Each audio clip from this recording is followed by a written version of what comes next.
Magandang umaga sa ating lahat, mga kapatid.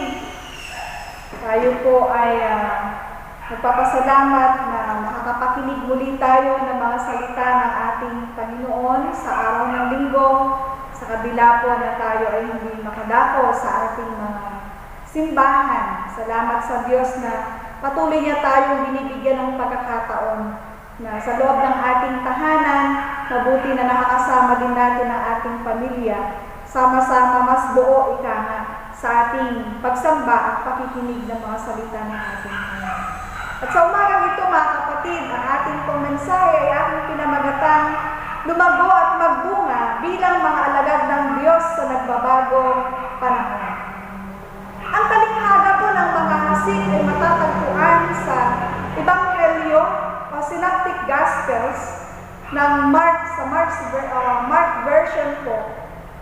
At ganun din sa sinulat sa libro ni Mateo, ating binasa kanina, at maging po kay Apostol Lucas. Dito po nagsimula ang tatlong diskurso sa Ebanghelyo po ni Mateo. Binubuo po ito ng 7 talinghaga ni Jesus tungkol sa kaharian ng Diyos. Si Jesus po ay nasa tabi ng lawa ng Galilea. Marami ang mga taong lumapit sa kanya kung kaya sumakay siya sa isang bangka at doon nangaral. Hindi po nabanggit dito kung may mga eskriba nga ba o pariseyo na naroon. Ginamit po ni Jesus ang bangka bilang kanyang pulpito sa pangangaral ng mga salita ng Diyos. Tunay nga kung nasaan si Kristo ay naroon din ang iglesia. Nagsasalita po si Jesus sa pamamagitan ng mga paghahambing ng mga ginagawa ng mga magsasaka at trabahador. Ang paraan kong ito ay pagtuturo at paglalahad ng mga aral pang-moralidad. Ginagamit ng mga guro sa relihiyon ng panahon kong iyon ang mga paghahambing o talinghaga para mas madali po itong matandaan ng kanilang mga alagad ang mga iniaaral sa kanila. Ngunit nang ipahayag po ni Jesus na dumating na ang kaharian ng Diyos, lumapit sa kanyang maraming tao at gustong malinawan ang mga bagay na ito. Ang kaharian ng Diyos para sa kanila ay pagpapalaya o kalayaan, pagpapalaya. May kulay ang salitang ito para sa kanila at may kinalaman sa politika. At nagtataka sila kung bakit gumagamit ng talinghaga si Jesus sa halip po na magsalita siya ng direct to the point. Kabilang po sa mga nakikinig sa kanya ang mga espiyang nagsusuplong kay Herodes o sa mga Romano sa anumang salitang subversive. Ikinababahala niya na ang solusyong politikal lamang ang hinahanap ng mga taong ito. Wala silang anumang nakikita liban sa kanilang mga pangarap at hindi matanggap ang kaloob ng Diyos. Nakaririnig sila, ngunit hindi nakikinig. Ayaw nilang mabago, kundi ayaw nilang gumaling. Ang mga binhi na ipinunla ay puno ng buhay at expectations. At upang ma-fulfill po ang expectation na yan, may mga kailangan po para sa pagtubo at paglago ng isang binhi. Of course, alam po natin ang binhi na inihahasik ay nangangailangan ng sikat ng araw, tubig, dinidiligan ito, kinukultivate ito at nilalagyan ng pataba upang lumalim ang pagkapit niya sa ugat at tumubo ito. At kahit na ito ay mahanginan o magkaroon ng malakas na ulan at bagyo, ay hindi ito mabubuhay.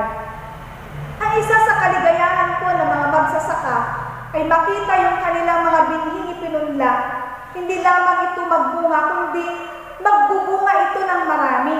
Magbunga ng maganda, walang matya at hindi ito nasira ng anumang peste.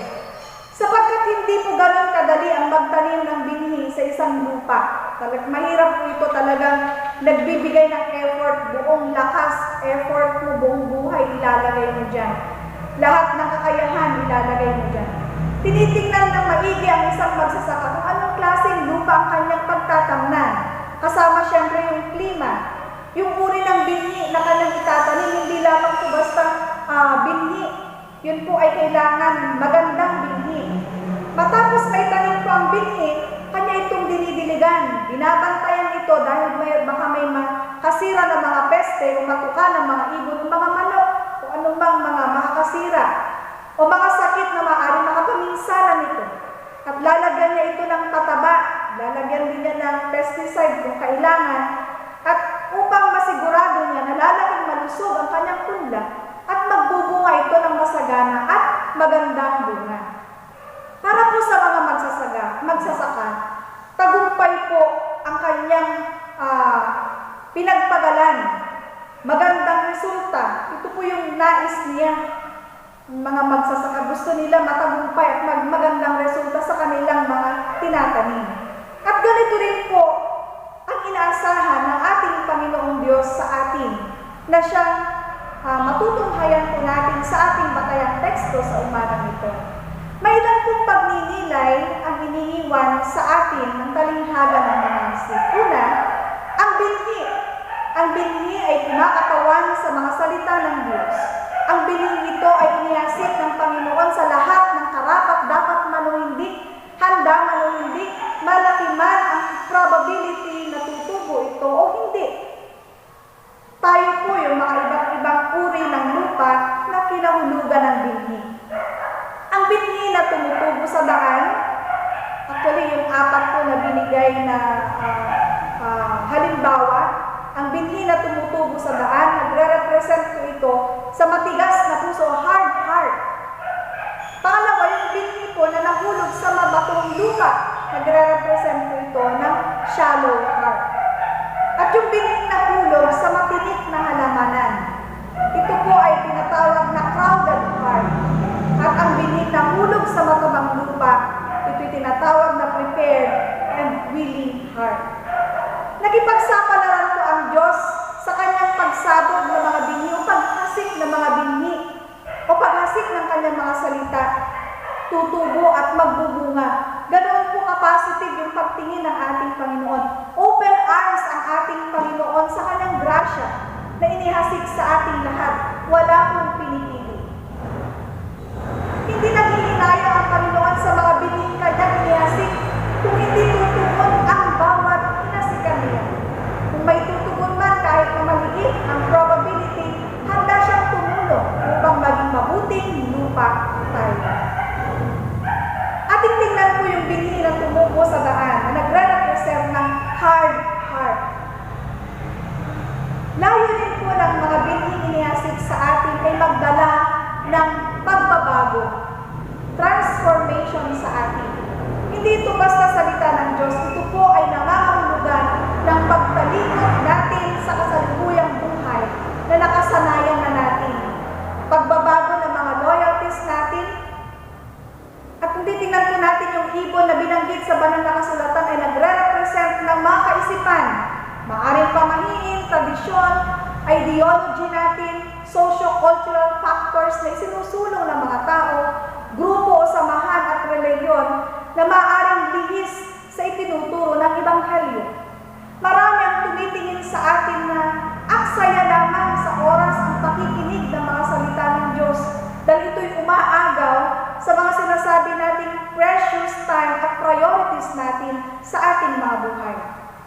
Takot tayong mabago ang ating mga prinsipyo, ang ating mga pinaniniwalaan, ang ating mga gawi sa lalayan ng ating kaligayahan, kapanatagan, maaaring maiba ang paglalaanan ng ating panahon at atensyon, lakas at talento at maging ng ating kayamanan, kaya tayo natatakot. Hahamunin nito ang kasalukuyang lifestyle natin. Kukwestiyonin nito ang mga paniniwala natin, ang ating mga opinyon at pananaw sa buhay, pinahahalagahan ng sistema sa lipunan. Hindi parang chocolate po ang mga binhing inihasik sa atin para lang magbigay ng sarap at aliw sa atin, kundi ang mga binhi o salitang inihasik sa atin, ito po ay humahamon sa atin, nagpapabago sa ating mga buhay. May mga mabilis pong tumanggap ng mga salita ng Diyos at agad silang sumampalataya. Ngunit mabilis ding tumalikod sa pananampalataya sa panahon ng kahirapan, pagsubok at mga hamon ng buhay. Ang maging tunay pong alagad ay nangangailangan ng mahabang panahon ng pag-aaral, mahaba po itong proseso. Sinasabi ng matatag ng buhay pananampalataya ay nagsisimula sa tamang pangangalaga sa pamamagitan ng pag-aaral, learning, study, prayer, pagsasagawa nito, ito po yung ideal. Ang tanong po, ilan nga ba sa atin ang nakakamit sa ideal na ito? Nakakapagbigay nga ba tayo ng sapat na panahon? Available ba tayong magbasa, makinig, mag-aral, magnilay, manalangin, at maglingkod? Sa panahon po ngayon ng pandemya na hindi tayo nagkakapag-gather sa loob ng ating church para sa sasama-samang pananambahan at pag-aaral, Sunday School, Bible Studies, pakikinig ng mga salita ng Diyos sa ating mga tahanan, nabibigyan nga po ba natin ito ng talagang kahalagahan mula sa mga precious time and priorities natin sa ating mga buhay? Mga kapatid, nangungusap ang ating Panginoon.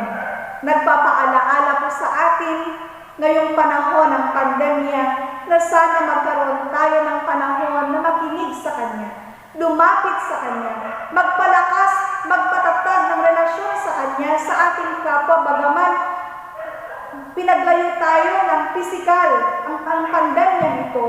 Ngunit sa kabila noon, kailangan pa rin pag-ugnayin tayo sa diwa ng ating pananampalataya at sa diwa ng pag-ibig. Mapapatatag din yung relasyon natin sa ating pamayanan at ganoon din sa ating pamilya. Tinatawag tayo ng Panginoon na bumalik sa Kanya 360 degrees. O pilit nga ba natin ginagawang abala ang ating mga sarili sa pansarili natin para sa loob at labas ng tahanan? May buwang pa nga ba ang Diyos sa ating mga buhay o wala na? Ibinubukas ba natin ang ating mga puso o isinasara na natin? Mainit pa ba, nag-aalab pa ba ang ating pananampalataya sa panahon ng pandemya o ng darating? Pangalawa po na iniiwan sa atin ng talinghagang ito, ang binhi na nahulog sa mabatong lupa na siyang nagre-represent ng shallow heart. Masayang tinanggap ito, ngunit dahil sa mga alalahanin sa mundong ito, katulad ng kayamanan, kapangyarihan, katanyagan, na siyang nagahari sa heart ng tao, ito po'y unti-unting pumapatay. Papatayin niya yung mga binhing itinanim sa atin. Ito po yung magiging tinik. Sa pangatlo naman po, ito po yung binhing nahulog sa matinik na halamanan. Crowded heart, ika nga. Hindi ito nagtatagal at namamatay din at mas nabubuhay ang halamang tinik. May mga tinik nga bang humahadlang po sa ating spiritual growth? Ano-ano po ang mga ito? Kapag pinaintulutan natin ang mga alalahanin natin sa ating buhay ang mangibabaw sa atin, tiyak na sasakalin tayo nito. May mga pagkakataon pa nga ba sa buhay natin na masyado tayong distracted sa maraming alalahanin, sa ating mga pagkagalit, sa ating mga pagkaingit, at sa maraming tao na napoposes sa kayamanan dahil sa pagiging makasarili. Sinasamba ang kayamanan dahil ginagawang ito yung end-all and be-all ng buhay. Hindi ba po ba sa panahon ng tayo ay distracted sa maraming alalahanin, mas dapat tayong lumapit sa Panginoon at maglaan ng mahabang oras sa pakikipag-usap sa Kanya, pag-aaral at pagninilay-nilay. Sabi po sa Marcos chapter 4 verse 19, ngunit sila'y naging abala sa mga bagay ukol sa mundong ito, naging maibigin sa mga kayamanan, at mapaghangad sa iba pang mga bagay, anupat ang salita'y nawalan na ng tuwang sa kanilang mga puso, kaya't hindi sila makapangunan. Atin naman kung tingnan mga kapatid, yung binhing nahulog sa matabang lupa o ikaapat. Ito po ay nagre-represent ang prepared and willing heart. Ang binhing inihasik sa matabang lupa ay nagbunga ng marami. Diba po pag nagbunga ng marami, masaya? Masaya tayo pag may bungang marami. Masaya kung tinanggap ito at isinapabuhay nila at nagbunga. Nagbunga ng pagpapala at kapayapaan dahil sa pagsunod nila. Nakikinig, may malalim na pag-unawa, tumatanggap, lumalago at namumunga ng sagana dahil nanatiling nakakabit kay Kristo. Kapag tinanggap natin ang mga salita ng Diyos, mga kapatid, kumanda tayo sa malaking transformation o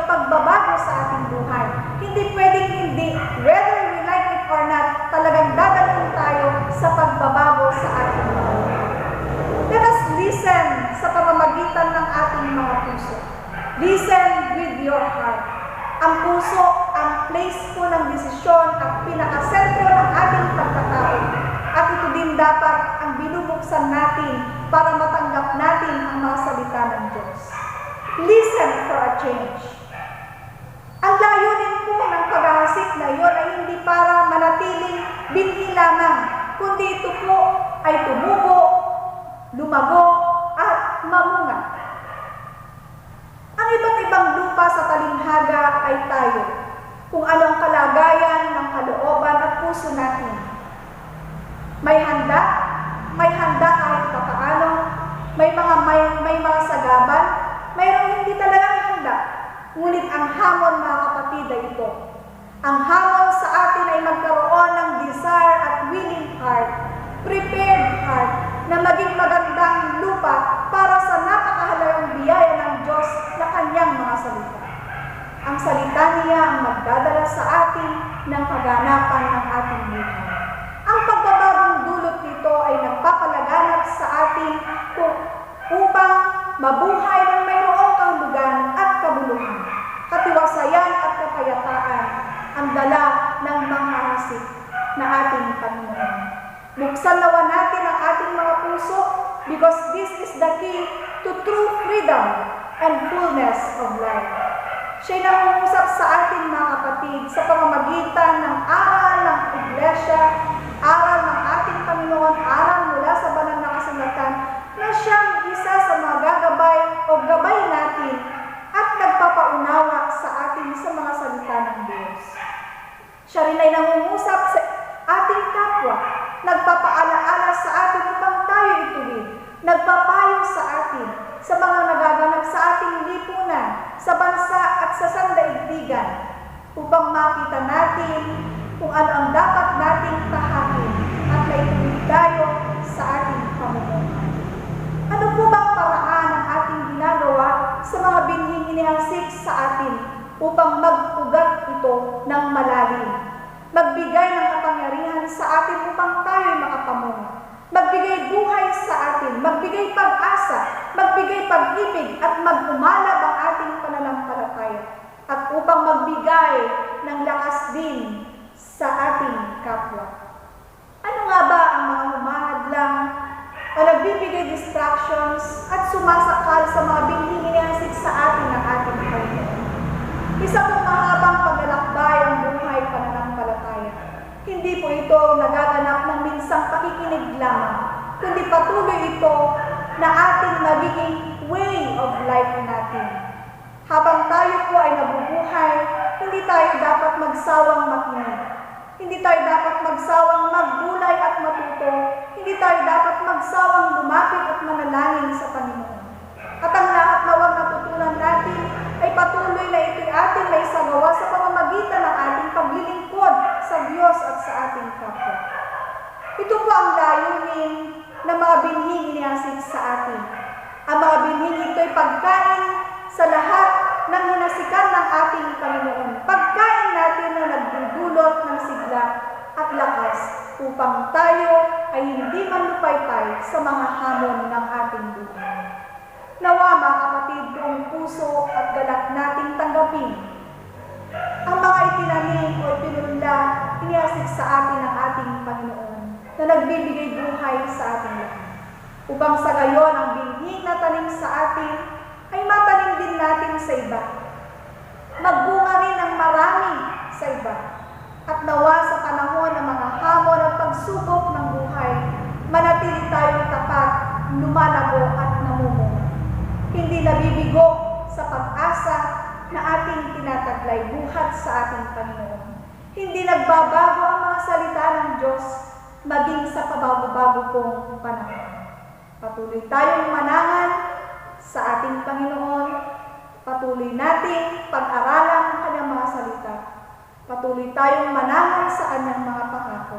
Dahil ang mga salita ng buhay ay patuloy may pinagkakalob sa atin na magbigay ng buhay sa atin upang tayo rin na kanyang iglesia at kanyang mga anak at mananampalataya ay magbigay buhay at pag-asa rin sa iba. Hindi lamang po sa panahon ng pandemya nito, kundi sa lahat ng panahon ng ating buhay. Sa pangalan ng Ama, ng Anak, at ng Espiritu Santo. Amen.